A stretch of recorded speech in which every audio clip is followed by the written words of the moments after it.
को विराम भी दूंगा।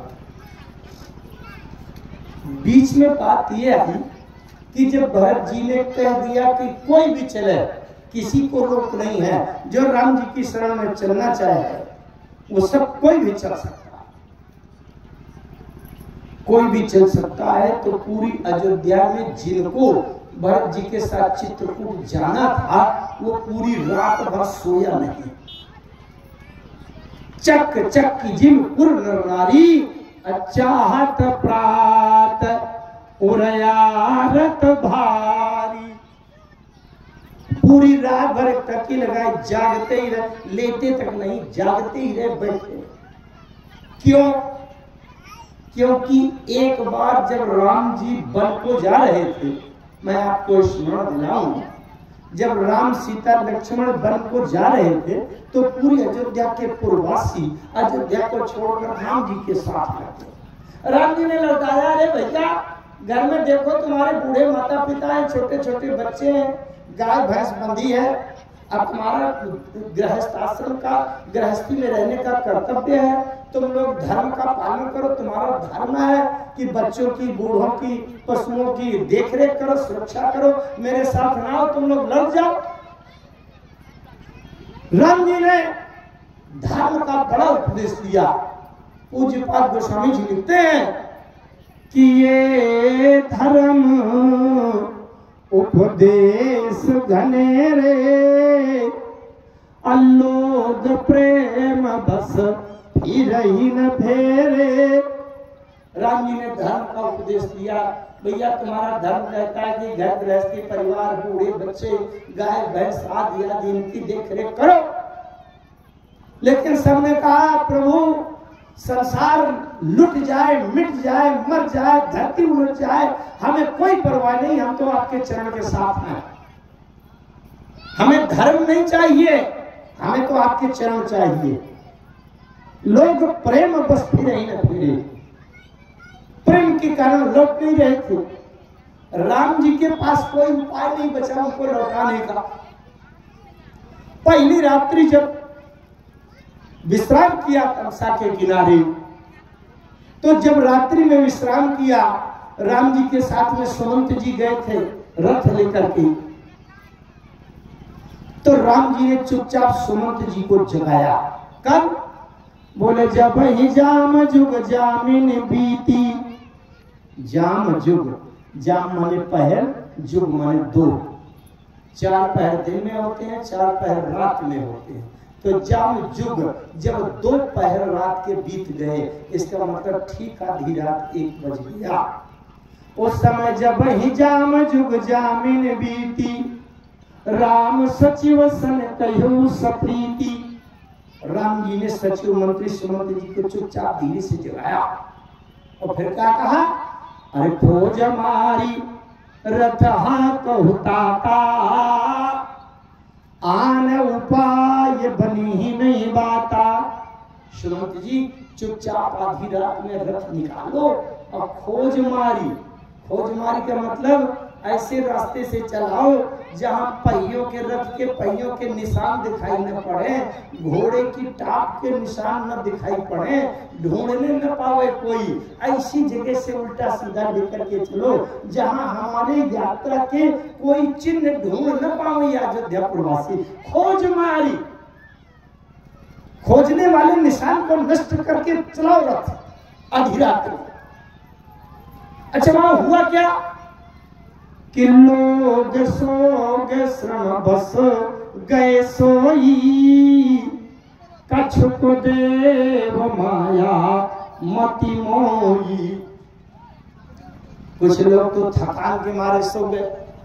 अच्छा मैं एक बात कहा करता हूँ कि 4-6 लोग हों और थके हों और थकान में सो जाए और चोर चोरी कर ले जाए 4-6 लोग के बीच में, तो ये तो हो सकता है।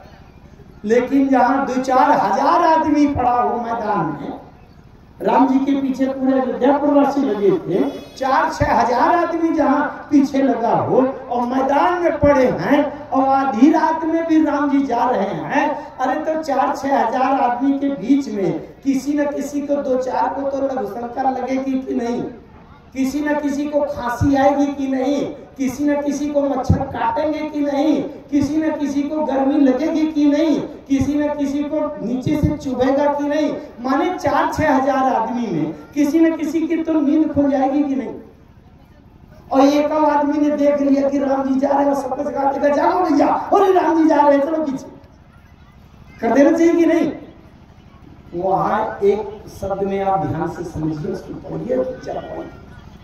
एक विशेष बात है, लोग सोग श्रम बस गए सोई। सभी लोग तो, कुछ लोग तो थकान, शोक, दुख, रोना पीटना के कारण, पैदल चलने के कारण, थकान के कारण सो गए, लेकिन सब लोग नहीं सो गए। कछुक देव माया मति मोई, कुछ को दैवी माया ने उनकी मति माने बुद्धि को, मोई माने मुग्ध कर दिया, बेहोश कर दिया। जिसको हम आज की भाषा में कहें कि बेहोश कर दिया, इसका मतलब जो चतुर चालाक चोर होता है तो पहले सबको बेहोशी की दवा सुला देता है कि अब ये बेहोश हो गए, अब आराम से चोरी करें।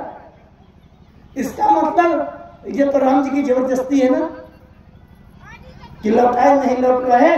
तो कछुक देव माया मति मोई, दैवी माया की शक्ति से मति को वो अचेत कर दिया।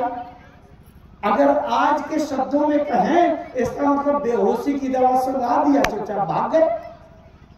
यही हुआ है कि नहीं? अच्छा, अब ध्यान से समझिएगा। अयोध्या पुरवासी जब प्रातः काल जागे सकल लोग भय भोरू, अज्ञे सिया राम भयो अति सोरू। अरे राम राम कर चौदी सिधावई, पर रथ कर खोज कतहु नहीं पावई। कहीं निशान नहीं मिल रहा तो बेचारे लौटिया। अब भरत जी तैयार हुए हैं कि मैं चलत प्रात लख निर्नवनी के, प्रात काल चली हो प्रभु पाही, एक ही आंख यह मन माही। प्रात काल चली हूँ प्रभु पाही, निश्चित घोषणा कर रहा हूँ प्रातः काल राम जी की शरण में जाऊंगा। और जिसको भी चलना हो सब लोग तैयार रहना। अयोध्या पुरवासियों ने सोचा भैया मिले मिलाए राम जी, और हम उनके पीछे लगे थे, और मिले मिलाए राम जी भी जब हम रात में सो गए तो आधी रात में छोड़ करके भाग गए। बहुत ध्यान से समझिएगा। अयोध्या पुरवासियों ने सोचा कि अगर भगवान हमको छोड़कर चले जाएं तब तक कोई हानि नहीं है, कोई नुकसान नहीं है, जीवन में कोई दुर्भाग्य नहीं है, क्योंकि भगवान अगर छुड़ा कर चला गया है और अभी भक्त का साथ मिल जाए तो भक्त के पीछे हम फिर भगवान तक पहुंच जाएंगे। लेकिन भक्त अगर छूट जाएगा हाथ से तो जीवन में भगवान तक पहुंचने का कोई साधन नहीं रहेगा। इसलिए सोता हुआ छोड़ करके राम जी चले गए तो चले गए, अभी भरत जी हैं और भरत जी के साथ पीछे पीछे हम फिर राम तक पहुंच जाएंगे। लेकिन अगर हम उसी तरह गहरी नींद में सो गए और कहीं भरत जी भी छोड़कर चले गए तो फिर राम जी की चरण शरण पहुंचने का कोई साधन नहीं रहेगा और वो सब दुर्भाग्य रहेगा।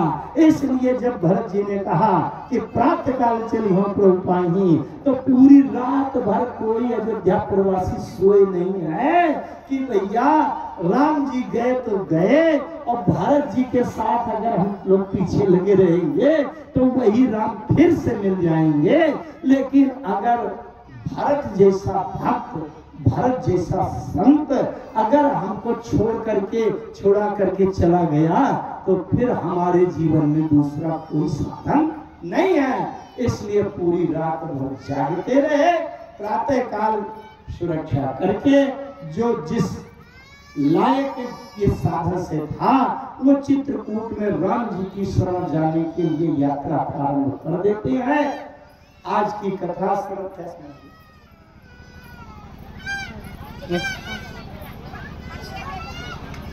कितने बजे तक चलना? 5:30। अभी क्या बजे? अच्छा, तो आज यात्रा प्रारंभ हो रही है भरत जी की। कल हम यात्रा में चलेंगे, फिर चित्रकूट में समझेंगे, फिर नंदी गांव तक चलेंगे।